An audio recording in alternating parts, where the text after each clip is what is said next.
នេះជាតិចនិចទាំង7ជួយទាំងអស់គ្នាលក់ដាច់ខ្លាំងតិចនិចទី1មុនលក់ផលិតផលលក់ខ្លួនឯងសិនតិចនិចទី2ដើម្បីឲ្យលក់ដាច់ខ្លាំងកុំរត់តាមមេអំបៅខំកសាងសួនវិញតិចនិចល្អបំផុតទី3ធ្វើជាកម្ពូលអ្នកលក់កុំធ្វើជាអ្នកលក់ធម្មតាតិចនិចទី4ដើម្បីជួយឲ្យទាំងអស់គ្នាលក់ដាច់ខ្លាំងគឺត្រូវចេះ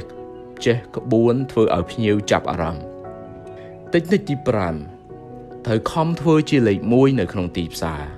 តិចនិចទី6ដើម្បីឲ្យទាំងអស់គ្នាលក់ដាច់ខ្លាំងគឺកសាងបណ្ដាញសង្គមទាំងពីរដំបូងមាន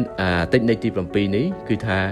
លក់មិនដាច់យកភ្ញៀវធ្វើមិត្តចំណាយតិចចំណេញច្រើនមិនបាច់ទៅដល់ចិនឬចេះភាសាចិនកុំទិញទំនិញដុំឬរាយពីចិនដោយខ្លួនឯងតាមរយៈយ៉ាងសៀ Purchase យ៉ាងសៀ Purchase ទិញទំនិញគ្រប់ទីកន្លែងប្រពេលវេលាដែលអ្នកត្រូវការខ្ញុំធ្វើ